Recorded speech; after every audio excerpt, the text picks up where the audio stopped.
আপনি যান ভেলোরে, আপনি যান মুম্বাই টাটা ক্যান্সার হসপিটালে, আপনি বেঙ্গালুরুতে দেবী শেঠির হসপিটাল, আপনি পিজিআই চণ্ডীগড়, আপনি যান ডাক্তার রেড্ডির হায়দ্রাবাদে, সর্বত্র শুধু বাঙালি বাঙালি বাঙালি, দরিদ্র দরিদ্র দরিদ্র। কেন এই রাজ্যে চিকিৎসা দেওয়া যায় না? সুবীর বাবু, গীতা দিদির মতো লোকেরা, ডাক্তার সুকুমার বাবুর মতো লোকেরা, যারা ডক্টর বিধানচন্দ্র রায়ের পরবর্তী সময়ে এ রাজ্যের চিকিৎসা ব্যবস্থাকে এগিয়ে নিয়ে যাচ্ছে, এত হস্তক্ষেপ, এত দমন পীড়ন, এত আমরা ওরা, এত অবহেলিত চিকিৎসা ব্যবস্থা, এটা কি কাম্য ছিল? কারণ এই পশ্চিমবঙ্গ আমি মনে করি মেধাতে শুধু ভারতবর্ষ নয়, পৃথিবীর যে কোনো আধুনিক রাষ্ট্রকে টেক্কা দিতে পারে। আজকে যখন ইউরোপের বড় বড় হসপিটালে আপনি যাবেন, সেখানে বাঙালি ডাক্তারদের দেখতে পাবেন।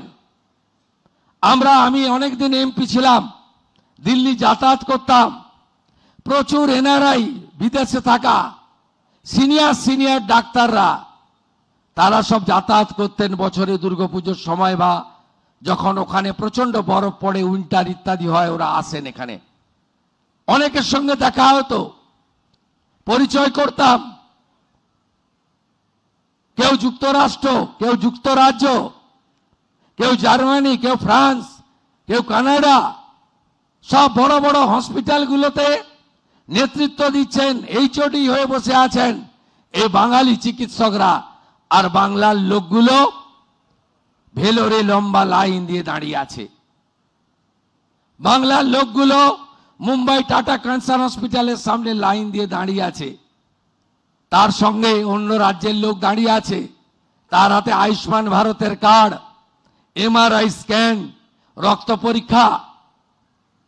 পাশে থাকায় উত্তরপ্রদেশ গুজরাটের লোকটাকে টাকা দিতে হচ্ছে না, আয়ুষ্মান ভারতের কার্ডটা দেখাচ্ছে।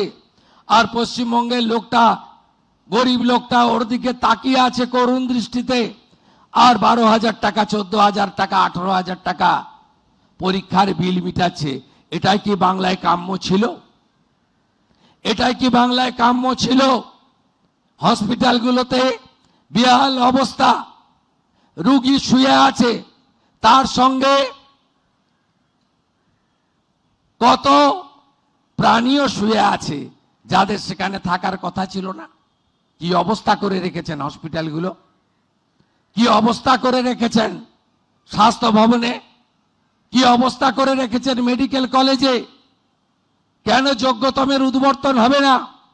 আসুন সবাই মিলে শপথ নিয়ে, প্রথমে যদি বিহাল অবস্থার হাল ফেরাতে হয়, চিকিৎসা ক্ষেত্রে করতে হবে।